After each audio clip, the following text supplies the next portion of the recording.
Ahora sí, 11 de noviembre de 2022, ecología, y estamos abordando una nueva unidad que decía yo que tiene que ver con las actividades humanas. De hecho, el nombre formalmente de la unidad es actividades antropogénicas, o sea, las actividades humanas que hacen cosas génicas, que es génesis, el inicio o la producción de historia y consecuencias.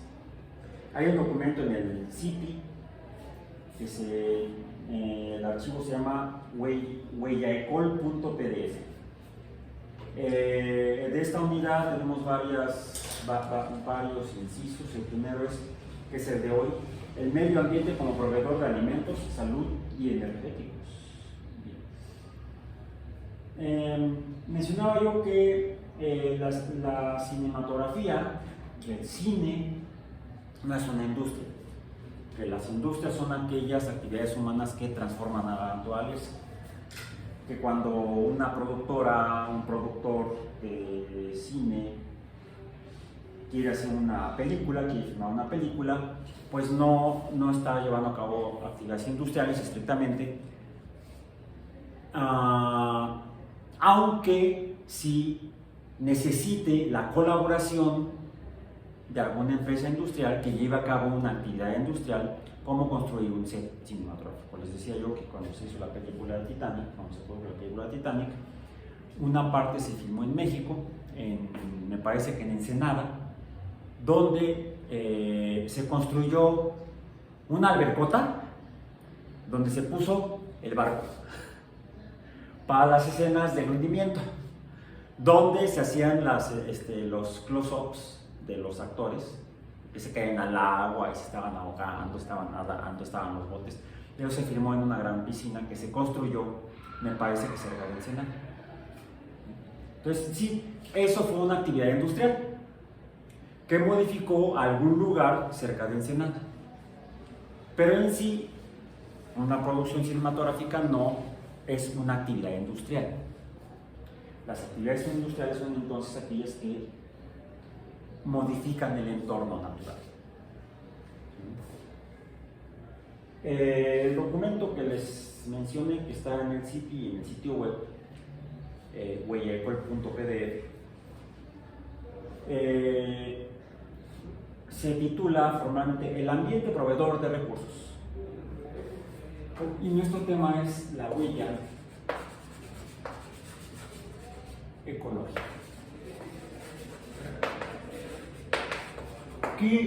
¿Por qué huella ecológica? ¿Qué es una huella? Algo que deja marca. Formalmente el lenguaje coloquial es la marca que dejamos, por ejemplo, cuando caminamos, la marca que dejan nuestros pies cuando caminamos, son huellas. O incluso las marcas que dejan otros organismos que se desplazan y durante su proceso de locomoción dejan marcas sobre la superficie del piso, que puede ser suelo. Ya recordemos que el suelo estrictamente es un componente de origen biológico que que puede formar parte de la superficie de algún lugar. Por ejemplo, aquí en el aula no hay suelo, hay piso, vamos a decir. Hay una superficie que está hecha de granito y otros materiales, es una mezcla medio chistosa de las losetas que se hacen con granito, que es roca, y quizá formalmente no haya suelo, aunque pudiera haber componentes que podrían formar suelo. ¿Cómo cuáles? El suelo es una mezcla de origen biológico producida precisamente por actividades biológicas, que está formada entonces por organismos y restos de organismos. En esta superficie del aula habrá algo así. Debe haber bacterias, por lo menos. ¿Sí?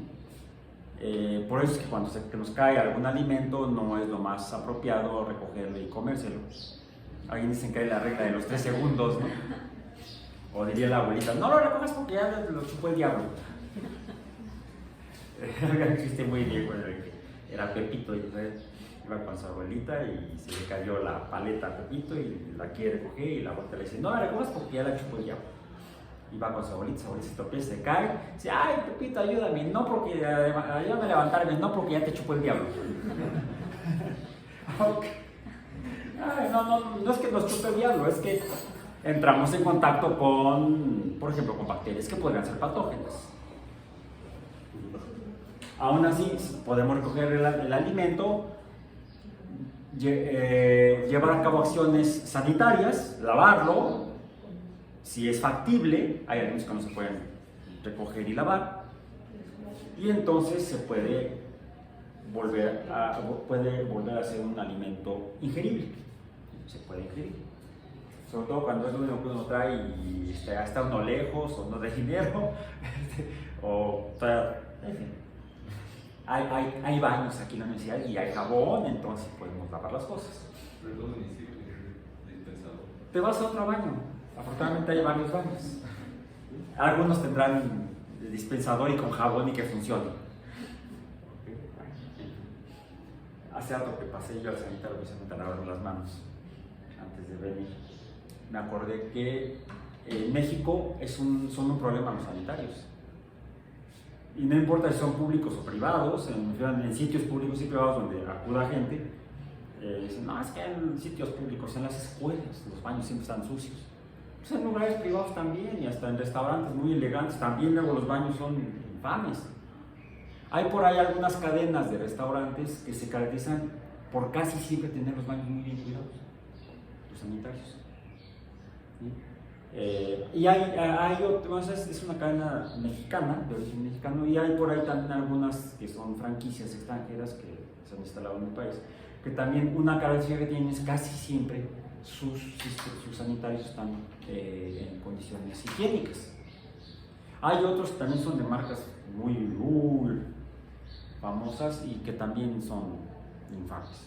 Entonces, parece que hay un problema de tipo cultural, y no solamente de la población en general, sino también de los responsables de espacios públicos. Debemos ser todos responsables de ello. Porque tiene que ver con esto. Comienza nuestro documento citando una frase, está entrecomillada, dice: la tierra se ve vasta, pero los recursos cruciales, la atmósfera y el agua, son finitos. La biosfera es una mera mota de polvo de vida sobre la superficie terrestre. Cierro comillas. Edward Wilson. La tomé del libro que he estado usando para apoyarlos para el curso. Y en la siguiente lámina, por ejemplo, la primera lámina con información dice: fuentes de energía y materia. Los organismos necesitan energía y recursos materiales para sobrevivir y reproducirse. La energía que mueve a los sistemas vivos viene del sol. Esta es transformada por la fotosíntesis en energía dentro de los carbohidratos. De ahí el concepto de productores primarios. Productores. Los organismos productores son la base del ecosistema. Por encima de ellos están los que se comen los productores. Los productores son los que generan o son capaces de producir materia orgánica a partir de factores abióticos. O sea, no biológicos. Quizá incluso podrían haber sido los primeros organismos, tenían que haber sido de este tipo. No había organismos, los cuales alimentarse. Actualmente, en la Tierra, los productores son organismos fotosintetizadores. No fotosintéticos, los fotosintéticos son los productos. La fotosíntesis estrictamente es una reacción química que se lleva a cabo dentro de organismos, aunque podamos reproducirla artificialmente fuera de organismos. Pero estrictamente, de manera natural, la fotosíntesis es la síntesis. Es la síntesis de CH2O, déjenme ver si no me equivoqué, N, a partir de alguna fuente de carbono. Esa fuente de carbono es el dióxido de carbono,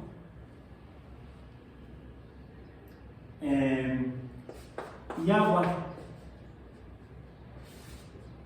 Dióxido de carbono y agua va a dar entonces un carbono, aquí me falta algo. Un desecho, un subproducto de la fotosíntesis. Oxígeno diatónico. Ahora sí está balanceada la reacción. ¿Sí? Un carbono, 2 hidrógenos y 3 oxígenos. Ya está balanceada la reacción. Pero esto, para que suceda, requiere una fuente de energía. Y esa es radiación electromagnética visible en particular. Y en particular, al menos en la Tierra, 2 regiones del espectro electromagnético visible: el azul y el rojo. Los otros 6 colores del espectro electromagnético son irrelevantes para la fotosíntesis. No se requieren todos los colores de la luz, todas las regiones. Sí, todas las bandas de colores del espectro electromagnético visible, de la luz visible. Con esas 2 sería suficiente. Rojo y azul. Incluso por eso en la Estación Espacial Internacional, donde ya están produciendo plantas para comer, están cultivando lechugas de diferentes tipos. Entonces ya los astronautas están teniendo alimentos frescos, producidos en el espacio, porque antiguamente en las misiones que daban la vuelta a la Tierra nada más, al principio, o las que ya fueron a la Luna y regresaron, llevaban la comida desde aquí. No podían pasar al Oxxo a comprar. Ay, es que no traíamos tal cosa, ahorita pasamos a un Oxxo. En aquellos años ni siquiera existía Oxxo en México. En los Estados Unidos habían sido los 7-Eleven. Ok. Igual no me pagan el anuncio. A ver si está grabando, sí está grabando. Tampoco, espero que no me lo cobren, tampoco. Para andar usando nombres que no son propiedad mía. Bueno, entonces, en la Estación Espacial Internacional usan luz más o menos de este color, del GIS, que es más o menos de la región violeta. Si ustedes ven fotografías del invernadero en el que cultivan las plantas en la Estación Espacial Internacional, se ve luz como rosita o morada o violeta. ¿Por qué? Porque si yo tengo una fuente de luz roja y una fuente de luz azul, al combinarse, producen luz violeta. No usan luz blanca. No usan luz blanca para cultivar las lechugas. Ya tienen varios años produciéndolas, como unos 3-4 años produciendo las lechugas. Entonces, estos son los fotosintetizadores, y los fotosintéticos, los productos fotosintéticos son azúcares, CH2O es la fórmula general de los azúcares, o carbohidratos, vamos a decir, hidratos de carbono, y un subproducto que es el oxígeno diatónico, que es muy tóxico. Es altamente oxidante. A lo que se le pegue lo oxida. Al hierro lo deshace. Pasa de ser un metal blanco o grisáceo a ser un polvo café. Del hierro metálico al óxido de hierro. Del cobre metálico al óxido de cobre. O sea, todo lo oxida hasta nosotros. Sin embargo, dependemos de él. Y entonces esto, el oxígeno, es una fuente para los que están por encima de los productores. ¿Quiénes son? Los consumidores primarios. Así lo voy a poner, nada más para ahorrar espacio. Ahora, fotosintetizadores, no solamente plantas vasculares, no solamente árboles. Pueden ser plantas no vasculares, como los helechos, son plantas no vasculares. Los musgos son no vasculares. Los líquenes son organismos, ¿cómo se llama cuando operan? Simbióticos. Están formados por un hongo y un organismo fotosintetizador, que ahorita no me acuerdo cuál es. Revisen la estructura biológica de los líquenes, por favor. Entonces, están formados por un organismo primario y un consumidor, que sería un productor. Primario me refiero a la primera línea o la base de la cadena del flujo de energía. La energía viene de la luz, aquí comienza la energía, y la energía se empieza a mover a través del ecosistema a partir de la energía luminosa que utilizan los productores, que son los fotosintetizadores, que pueden ser plantas vasculares, plantas no vasculares o microorganismos, microorganismos fotosintetizadores, tanto algas verde azules como bacterias fotosintéticas o fotosintetizadores. Y producen esto: azúcares y oxígeno. Algunos utilizan los azúcares como fuente de carbono para su nutrición y no utilizan oxígeno, pero sí utilizan azúcares.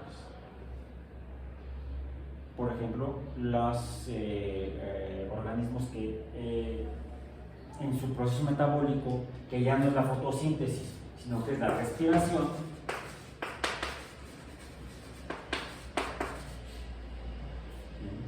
los organismos consumidores estrictamente ya no son fotosintetizadores.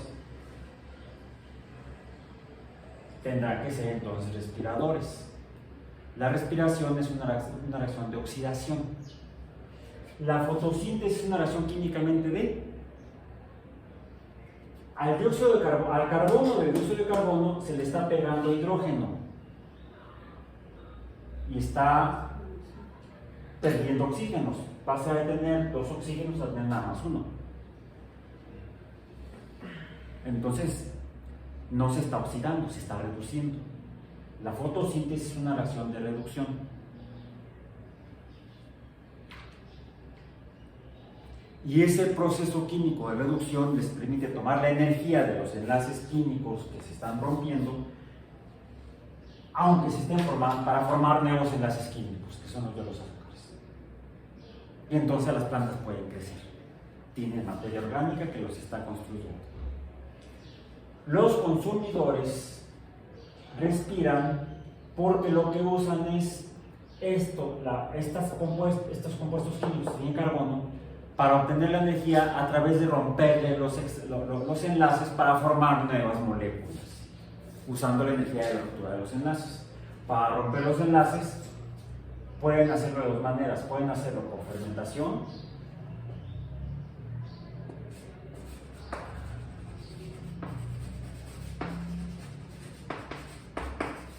o pueden hacerlo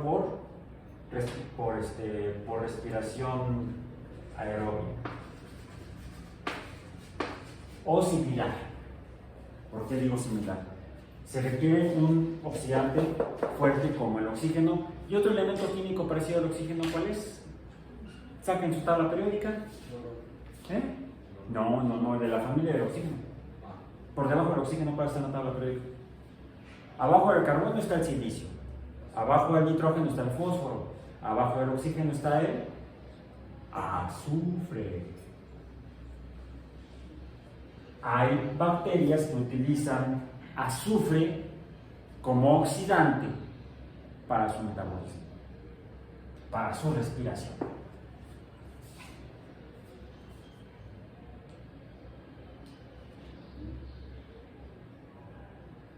Y un subproducto de la respiración sería, en el caso del uso del oxígeno, es el uso del oxígeno para romper los enlaces de los azúcares y quedan como subproductos CO2 y agua. O sea, es la reacción reversa de la fotosíntesis. Eso es la respiración. Algunos organismos, en lugar de oxígeno, usan azufre, como las bacterias sulfurosas. ¿Cuál será su subproducto? No agua, ácido sulfídrico. El olor a huevo podrido, que luego se percibe en algunos pantanos, donde quienes viven ahí son bacterias sulfurosas, bacterias que llevan a cabo respiración con azufre. Los volcanes también habría. No, en los volcanes se está produciendo azufre que emana de abajo de la corteza, porque está metido ahí el azufre junto con otros elementos químicos. Como hay azufre, sí ahí pueden vivir bacterias sulfurosas. Pero lo que estamos percibiendo no es el olor a huevo podrido, sino el olor a sulfatos, a compuestos azufrados. Entonces hay que distinguir el olor entre una poza donde hay cercana a actividad volcánica de lo que es un pantano. Si huelen parecido, pero no es igual. Bien, entonces. Como vemos, entonces hay una diversidad de consumidores primarios, aquellos que se comen a los fotosintetizadores o productores. Decíamos también hay una diversidad de fotosintetizadores, pueden ser macroscópicos, grandotes como árboles, plantas vasculares, plantas no vasculares, o microscópicos, microorganismos fotosintetizadores. Y están luego los que se comen a estos, que serían los consumidores secundarios, que también son respiradores.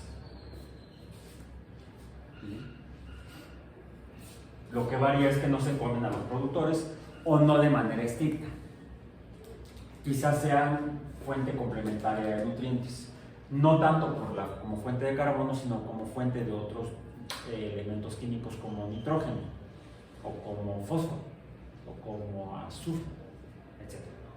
Incluso algunos metales como sodio, potasio, litio, etc. Hay micronutrientes que les deben ingerir todos los organismos en la cadena trófica, que es una cadena de flujo de energía. La energía viene en el caso de la Tierra, viene del Sol, es usada como fuente para la construcción de los organismos fotosintetizadores, y los consumidores primarios usan la energía de los enlaces químicos, de las moléculas que forman a los organismos fotosintetizadores, para obtener de ahí la energía. Digamos que serían fotosintetizadores de segundo nivel, porque se están comiendo los que fotosintetizan, son consumidores primarios. Y están los que se comen a estos, que también se pueden comer a estos. Esto es lo que sería la cadena alimenticia, que describe el movimiento de la energía de un organismo a otro, o de un grupo de organismos a otros. En un ecosistema es como una cadena, por eso se le llama cadena alimenticia, algunos le llaman pirámide. El modelo que generemos para tratar de entenderlo es indistinto. Podría ser un diagrama de flujo, ni una cadena ni una pirámide. El concepto de pirámide le da mayor sentido porque para que éste exista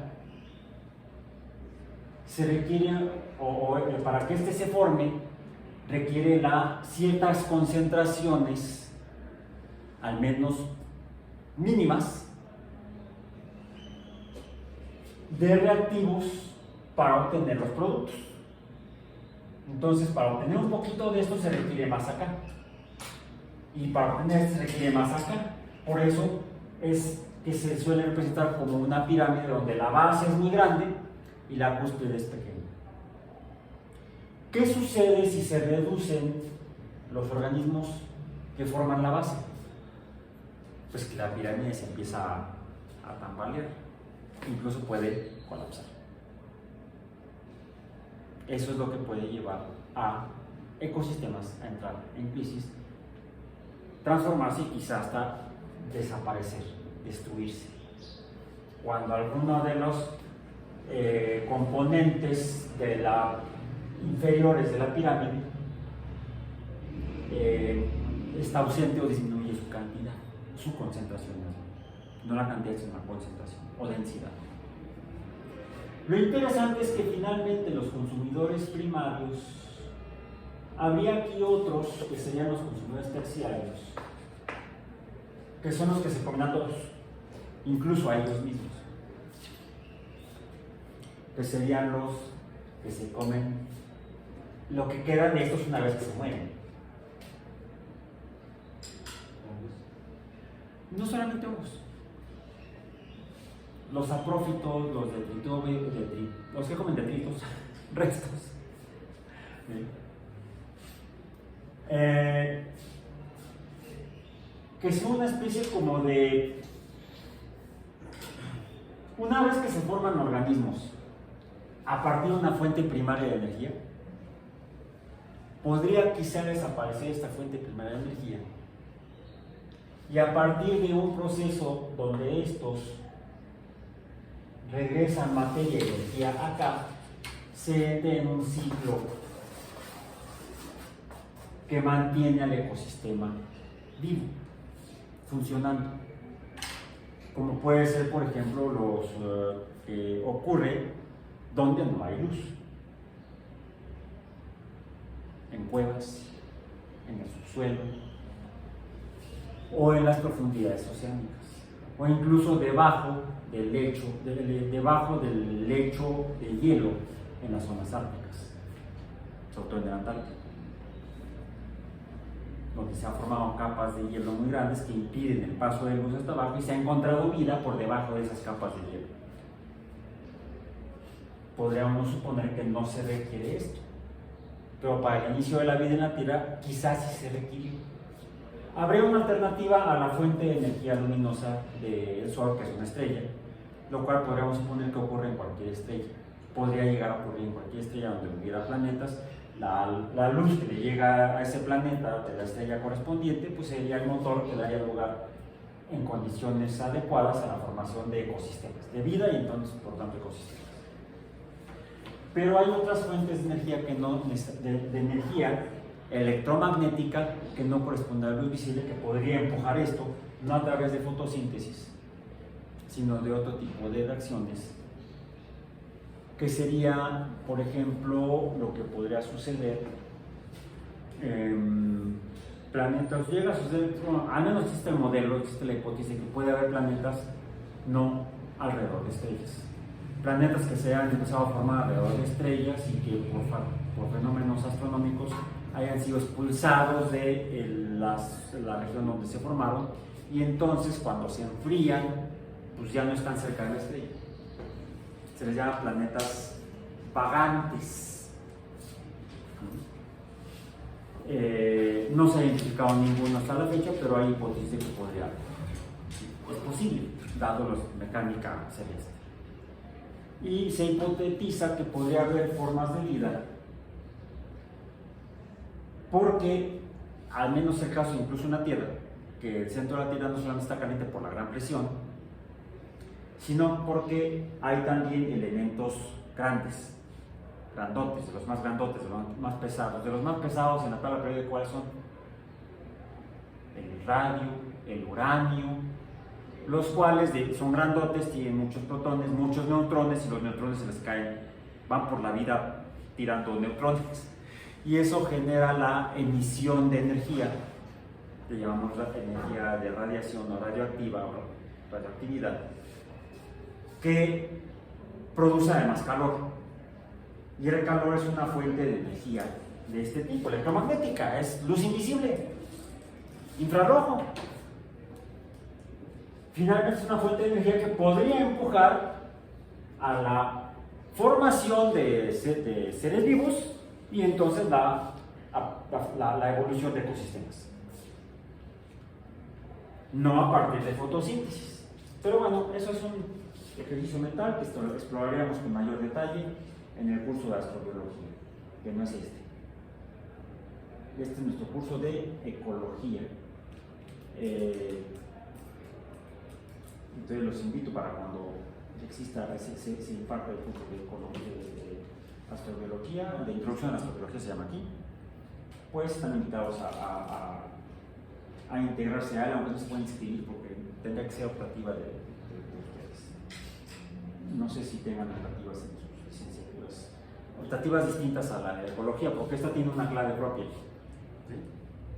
Lo que sucede en algunas licenciaturas, como en biología experimental o en biología, hay otras que tienen otra clave que se llaman temas selectos de biología, por decirlo. Y en ese temas selectos de biología se pueden dar cursos diversos, con programas diversos. Es así como se imparte de introducción a la astrobiología. El hecho es que los ecosistemas entonces dan lugar, están formados por organismos distribuidos en esta cadena de flujo de energía. Y siempre habrá poquitos arriba y muchos abajo. Debe haber muchos en la base para que se construya la pirámide biológica, la pirámide ecológica. La pirámide, de hecho, no solamente es energía, también hay materia, también hay masa, también hay una pirámide de masa. Entonces también hay un flujo de materia. El carbono viene del dióxido de carbono, termina formando animalitos y plantitas y honguitos y acá los que se comen a los que se mueren. Esto lo que nos muestra es que la materia se recicla, hay un proceso de reciclado natural. Todo esto es natural. Todo esto es natural. Ahora, por supuesto, entonces, lo de abajo es requerido por los de arriba y entonces hablamos de factores. Estrictamente sería factor. Pasando la fotosíntesis, todos serían factores bióticos. La materia prima de la fotosíntesis podría ser abiótica. De hecho, estos dos son abióticos. Salvo que este CO2 venga de acá. Y entonces pues, sería biótico. Habría que identificar qué porcentaje es biótico, qué porcentaje es abiótico. Por ejemplo, los volcanes producen CO2. Ese sería CO2 abiótico. Pero el que produce la respiración de organismos sería CO2 biótico. Bueno, el hecho es que hay ciclos de materia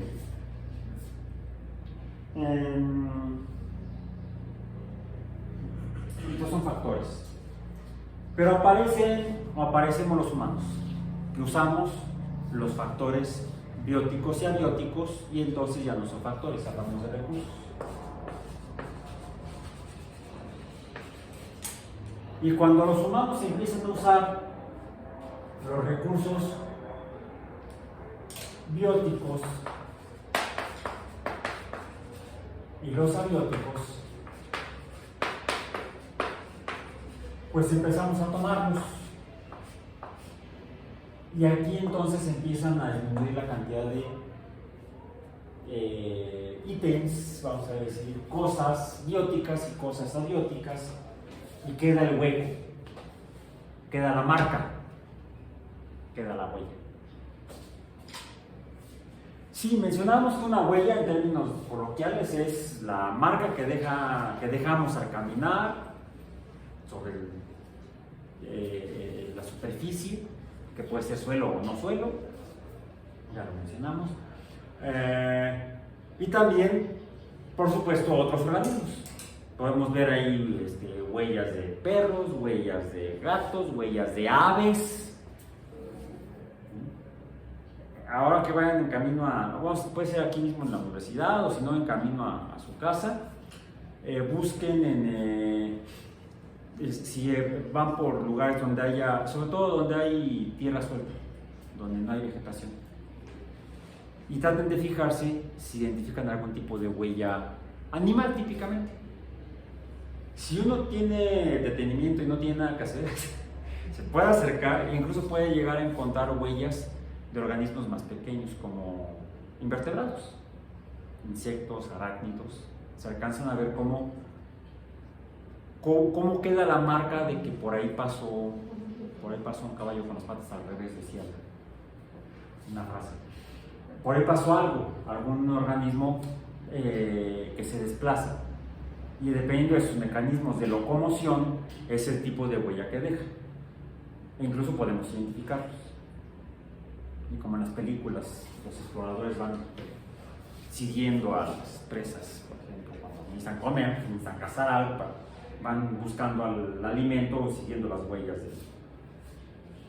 de su presa.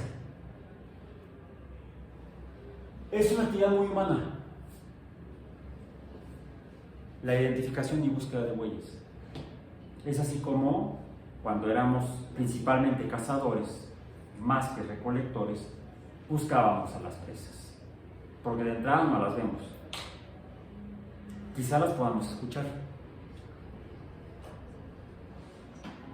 Por ejemplo, ¿qué tipo de organismos animales pueden percibir ustedes o saben que hay en la zona que ocupa la universidad? Es más, dentro del campus universitario, dentro de la unidad.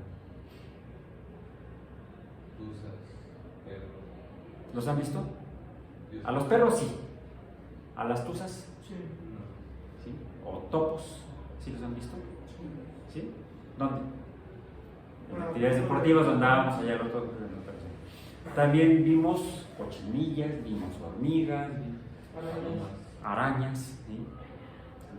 Antier que estuvieron haciendo la actividad ahí frente al edificio R y el nuevo edificio que están construyendo, vieron a animales, vieron fauna, invertebrados, otra vez, Unas hormigas. hormigas, vertebrados, más allá de Simona que pudo haber pasado por ahí, la perra, esa de pelo largo, blanquinegra, ¿no vieron vertebrados? ¿Las vieron o las escucharon? Yo sí, unas. A veces las aves son fáciles de ver, viene el pajarito, se baja, la tortolita, camina, si hay tierra suelta, se deja huellas. Pero sobre todo las aves pequeñas, los pájaros, no son muy fáciles de ver. Es más fácil escucharlos y entonces buscarlos, pero se pierden entre el follaje sobre todo cuando están en árboles. Es difícil verlos. Se mimetizan, producto de la evolución. O sea, así evitan que los depredadores las vean, por ejemplo. ¿Han visto halcones por aquí?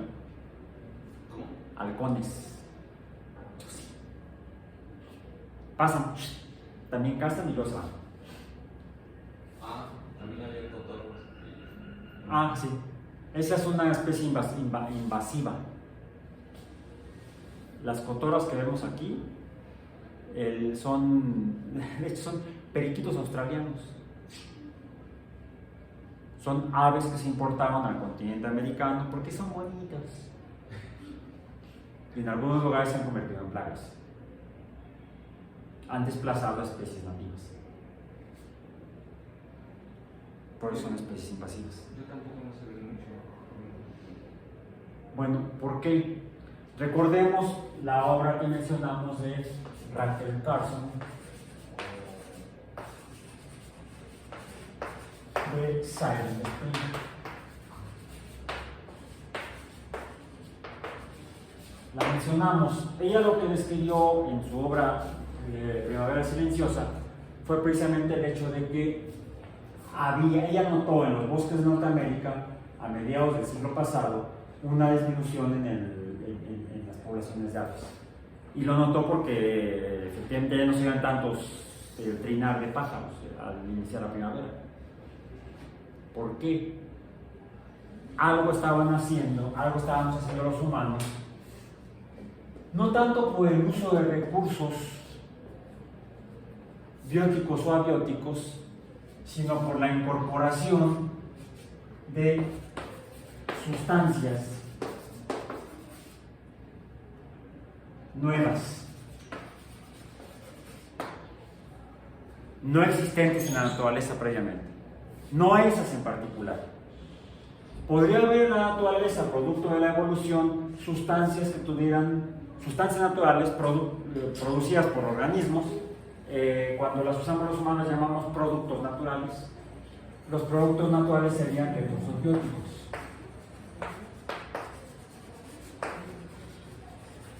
¿Un producto natural cuál es? El maíz. No el teosinte. El teosinte es una planta natural. El teosinte domesticado y transformado, el maíz, es un producto natural. Es artificial, no existía. Entonces, si no existía el maíz, no existía el país tampoco. Si pues tienen que sin maíz no hay país. Tampoco existían los perros hace 30.000 años, hace más de 30.000 años. Nosotros los humanos los producimos, son productos naturales de actividades del uso de recursos bióticos, de lobos a los cuales domesticamos y los transformamos en perros. Igual los gatos domésticos, que eso se hizo en Egipto. Los perros se produjeron en el norte del continente euroasiático, principalmente. Las teorías sugieren que fue quizá en el norte de Europa y en el norte de Asia, en la zona de Siberia, donde se dieron los procesos de domesticación de lobos. Pero eso viene de productos naturales. El maíz viene de una planta natural. Otros productos naturales no implican necesariamente la transformación, sino el uso directamente de organismos tomados de ecosistemas. Por ejemplo, no sé cómo se haga ahorita, pero por muchos años, para flocular, para aglutinar, para que cuajen los helados y no se deshagan tan rápidamente, se usa una, no lo puedo decir, creo que es un polisacárido que se obtiene de algas, o se obtenía de algas. No sé, realmente no estoy actualizado en eso. No sé si se esté usando, si se sigan usando esas algas para obtener ese gelatinizante para los helados, o ya hay un producto sintético hecho a partir de la industria química.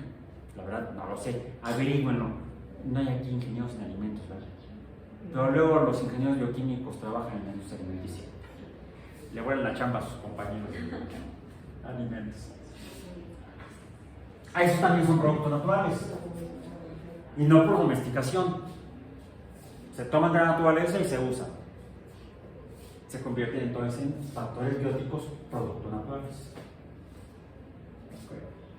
Otros factores bióticos, producto natural también bueno, ese es más o menos. Algunos árboles, algunas plantas vasculares leñosas se han ido domesticando, aunque son poco distinguibles de sus familiares o parientes nativos, naturales. Por ejemplo, en la industria maderera. La madera es un recurso natural que podemos decir casi como si fuera una madera. Por otro lado, todas las plantas que se siembran para obtener frutos actualmente, todas son domesticadas. Los plátanos originalmente no son como los compramos, el plátano macho o el plátano tabasco o el dominico, no eran así originalmente, sí tenían una gran masa de pulpa de almidón, pero con una cantidad enorme de semillas, además más grandes que las semillas que vemos actualmente en los plátanos. Los plátanos naturales son difíciles de comer, fácilmente te atragantas o te puedes ahogar con las semillas. Por eso es que mejor los fuimos modificando para que las semillas fueran más pequeñas, pero los plátanos entonces empezaron a perder la capacidad de reproducirse y ahora requieren de nosotros para reproducirlos de manera artificial.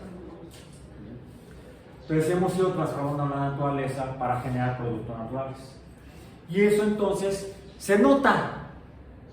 Las actividades humanas dejan una huella en el entorno, pero estrictamente la huella ecológica es el impacto que las actividades humanas tienen en los ecosistemas.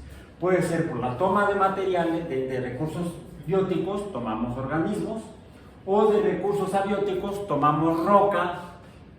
Si nos asomamos hacia la salida hacia Puebla, vemos un montón de cerros incompletos.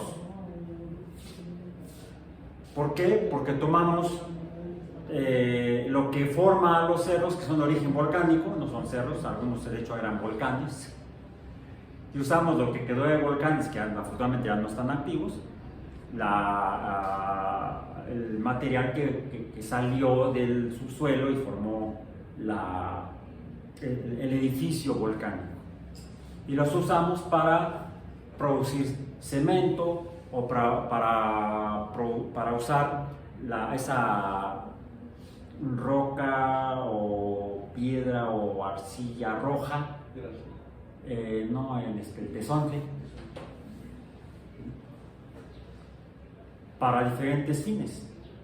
Fue como los nativos originales de este sitio, de este lugar, de este gran lugar, que era un lago, de hecho eran dos lagos, uno de agua dulce y otro de agua salada, lo usaron para construir sus ciudades, porque tiene una virtud ese material al ser de esa naturaleza volcánica, con volcanes que además tienen una alta concentración de gases en su actividad geológica.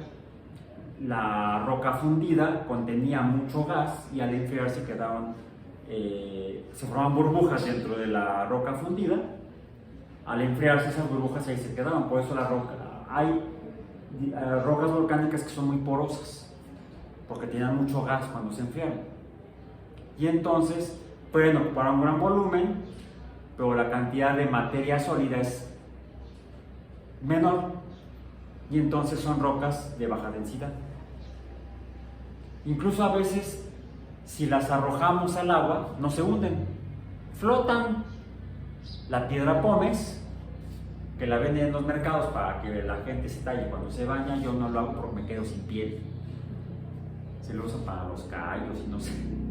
O lo usan para tallar las cacerolas, porque es muy abrasiva por lo poroso. ¿Por qué flota? Porque es poco densa, es menos densa que un fragmento de roca de piedra pómez es menos denso que el agua y por eso no se hunde. Entonces podemos construir edificaciones sobre un lago con piedra pómez o con roca porosa. Si nuestros ancestros de estas tierras empíricamente adquirieron mucho conocimiento, eran muy sabios, sabían cómo construir las ciudades para que no se hundieran como la Ciudad de México. Eso sí, hicimos un palacio de Bellas Artes que se está hundiendo porque se les ocurrió hacerlo de mármol, el cual es mucho más denso, casualmente también es de origen volcánico, pero es mucho más denso que la piedra pómez o que la tradicional roca volcánica o que el tezontle, que es el que usaban los antiguos para construir aquí. Pero llegaron los españoles. Si hubieran llegado italianos no hubiera sido tan grave, porque Italia tiene una alta actividad volcánica y los romanos construían igual. Pero en España no hay ni medio volcán, en la península ibérica. Entonces no tenían ni idea y empezaron a construir como construían en España, y las ciudades, bueno, las construcciones que han hecho en la Ciudad de México todas se han ido hundiendo con los años. Además le sacamos agua, secamos el agua y sacamos el agua del subsuelo, pues más se hunde. Todo eso se nota, esa actividad humana se nota y ha ido modificando el entorno. Entonces la huella no solamente es una huella la que dejamos cuando pasamos, sino que además la hemos ido haciendo más grandota, ya sea porque usamos cosas o porque agregamos cosas nuevas. Es otro tipo de huella ecológica. ¿Cuáles fueron estas que identificó Rachel Carson? En particular, los insecticidas organoflorados.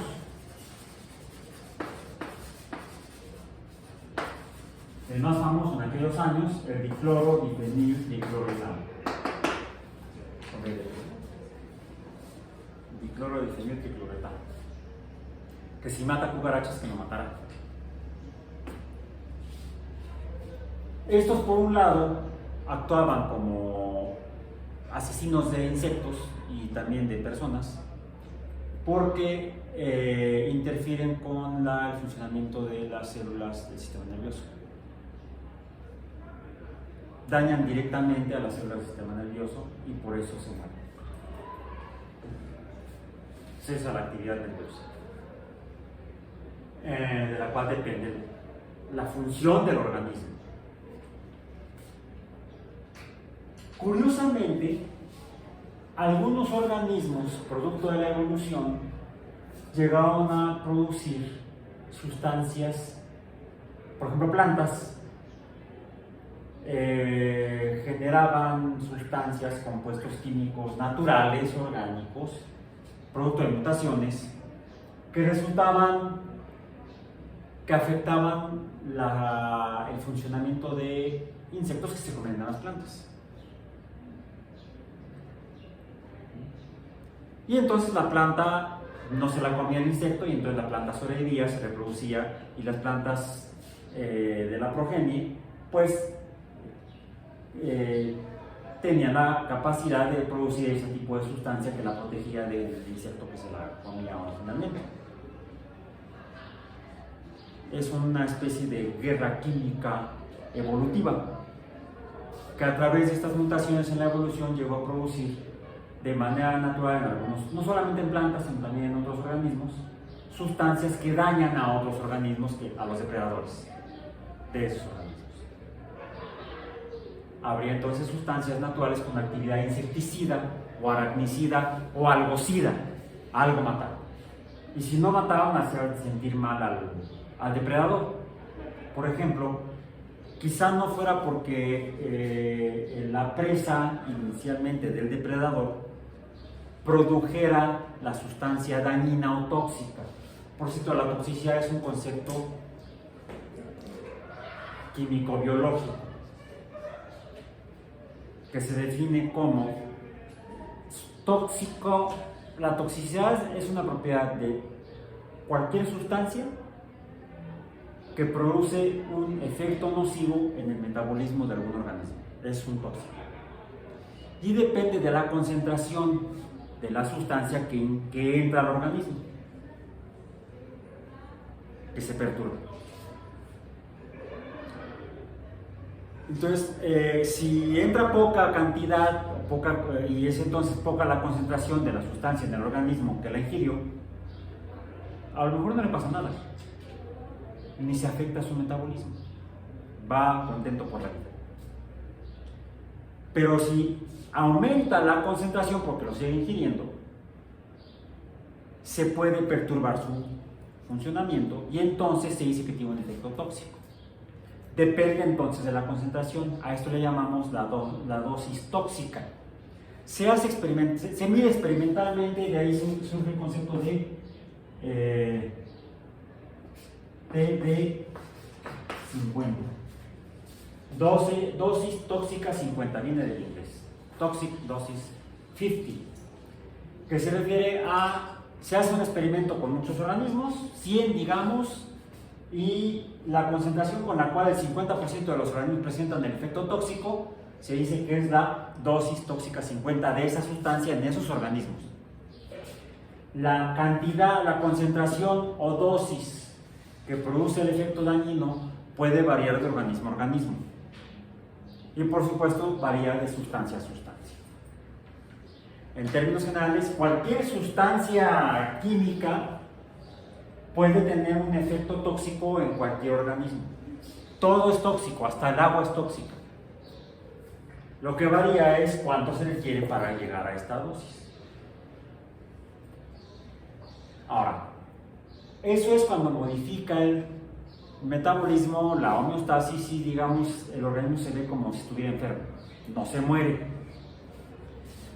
La misma sustancia puede llegar a matar al organismo. Es decir, una sustancia tóxica también puede ser letal, pero para eso tiene primero que morir. Sí se puede cuantificar experimentalmente y entonces se habla de la L de 50, la dosis letal 50, la cual por supuesto será una concentración mayor en el organismo. Pero tóxico puede ser cualquier cosa. Hay sustancias que quizá la toxicidad sea extremadamente baja. Antes de que te enfermes por ingerirla, vas a reventar, quizá porque es demasiada la que se requiere para llegar a la dosis tóxica 50. Entonces se dice que son sustancias inertes, no causan nada, no causan daño alguno. O sea, al menos no es medible. Así, no es medible. Hay otras que con una pequeña cantidad que en el espacio ocupa, por lo tanto concentración, puede tener efecto nocivo, o sea, tóxico. Eso depende, varía de sustancia a sustancia y de organismo a organismo, o de especie a especie. E incluso dentro de una especie puede haber variabilidad biológica, producto de que genéticamente no todos los individuos de una especie son idénticos, son parecidos, comparten el genoma, pero aún ese genoma es diferente. Por eso nosotros somos diferentes. Sabemos aquí 7 personas y no somos clones. Lo único que sería biológicamente idéntico serían clones, pero aún así tampoco los clones son estrictamente idénticos, pero son casi idénticos. Para terminar, el concepto de huella ecológica. Mientras los fenómenos sean consecuencia de sustancias naturales, no podemos hablar de una huella ecológica. Pasa un elefante por un lugar en África y su gran masa pues va dejando huellas en el piso. Pasa junto a un árbol, con la trompa lo toma y quizá tome ramas u hojas para alimentarse, de las hojas más bien, arranca ramas y las ramas se quedan tiradas en el piso, forman suelo y el elefante se va. No ha dejado huella ecológica, porque es un proceso natural, aunque haya dejado huellas físicas, porque es un proceso natural. Aunque con el tiempo, paso de elefantes y de manadas de elefantes por lugares modifican el entorno, pero son modificaciones naturales. Los organismos modifican el entorno. Cuando los primeros organismos fotosintetizadores aparecieron en la Tierra, por cierto, las primeras formas de vida en la Tierra no eran fotosintetizadoras, eran oxidantes, principalmente usando azufre, porque no había mucho oxígeno libre. En cambio, azufre sí habría bastante. De los primeros organismos que existieron en la Tierra, probablemente han sido organismos similares a las bacterias sulfurosas y otros similares. El metabolismo que llevaban era un metabolismo de tipo oxidante. Mutaciones en algunos de esos organismos, varios millones de años después de la formación de los primeros organismos, dio lugar a que algunos de esos organismos fueran capaces de usar la luz del sol para construirse. Y surgió la fotosíntesis por mutación en la evolución de la vida en la Tierra. Se produjo un aumento en la concentración de oxígeno en la atmósfera, alcanzó dosis letales y hubo, ya lo mencionamos al principio del curso, una gran mortandad de bacterias que murieron intoxicadas por el veneno que soltaban los fotosintetizadores. Y nadie salió a protestar. No hubo ecologistas que denunciaran a los fotosintetizadores. Los organismos son capaces de modificar su entorno de manera natural. Eso no son huellas ecológicas, son procesos de evolución biológica. Pero cuando surgen organismos que construyen, llevan a cabo obras de ingeniería intencionalmente, tal vez de manera inconsciente, pero sí intencional, ¿sí? No como los elefantes o las hormigas o las termitas que modifican su entorno. Fíjense dónde hay hormigueros. Por donde vayan. Pueden pasar por algún lugar, una banqueta, y ver la banqueta y la banqueta. Pasar tal vez días después o al día siguiente y ver que la banqueta, entre las puntas de la banqueta hay como arena. Y si se fijan bien van a encontrar tal vez un hoyito. Y quizá vean entonces a los ingenieros que hicieron esa obra. No son ingenieros, modifican el entorno de manera natural. Son como si fueran ingenieros, pero son organismos que modifican su entorno, hormigas. Y modifican el entorno. Los hormigueros modifican el entorno en gran medida.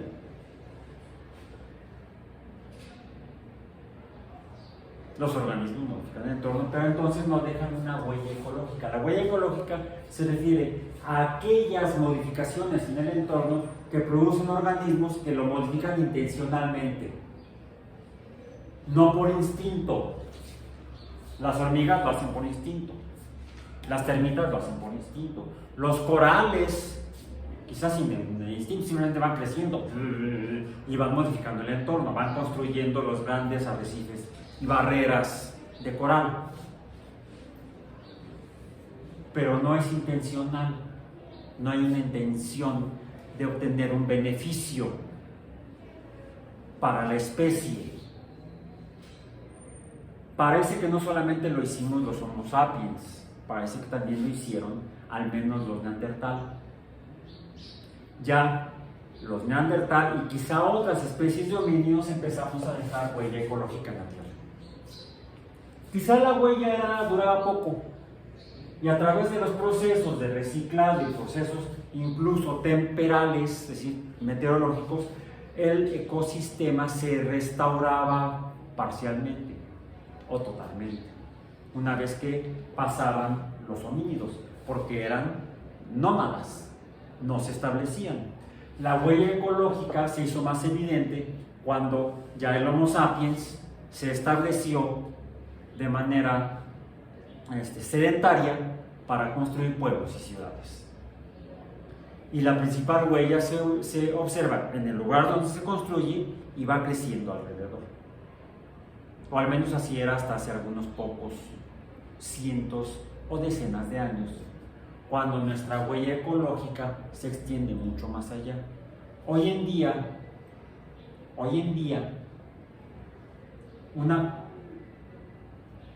una ciudad que utiliza recursos para su beneficio, recursos bióticos o abióticos, puede estar produciendo una huella ecológica a miles de kilómetros del lugar de donde está.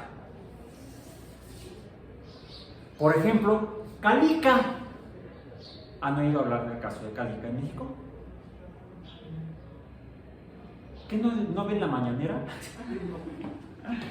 Ha sido un escándalo por parte de... Yo me enteré del caso de Calica, revísenlo, no se los voy a platicar, revisen ustedes, ¿sí? En los medios. Yo me enteré del caso de Calica hace 28 años. Estamos en 2022. En 1994 estaba yo viviendo en Chetumal. Estuve un tiempo trabajando en la Universidad de Chetumal. Y me enteré de la existencia de esa empresa, Calica. ¿Qué hace Calica? ¿De dónde es la empresa? Trabaja en México, en Quintana Roo. ¿Qué hace en Quintana Roo? Es una enorme huella ecológica de una empresa que no está en México, para el beneficio de los clientes de esa empresa que no están en México. La huella ecológica está a miles de kilómetros del lugar de quien la causa.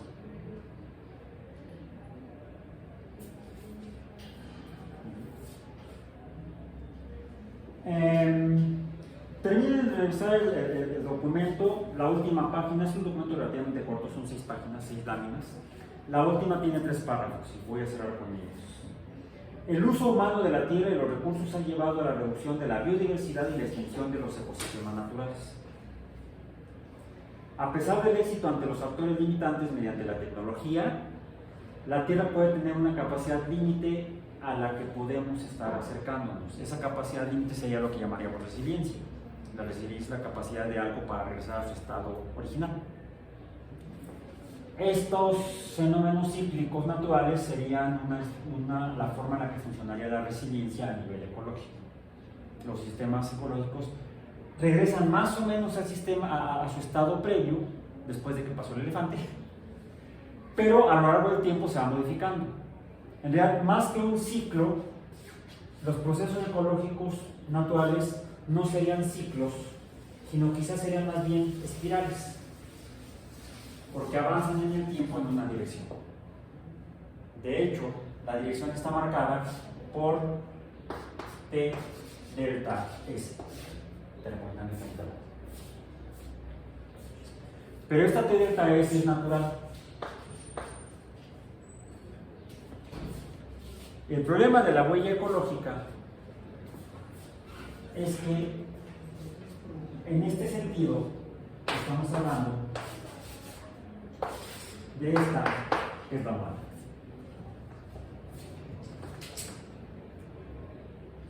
Y entonces estamos provocando que esos procesos que serían espirales sean más rápidos.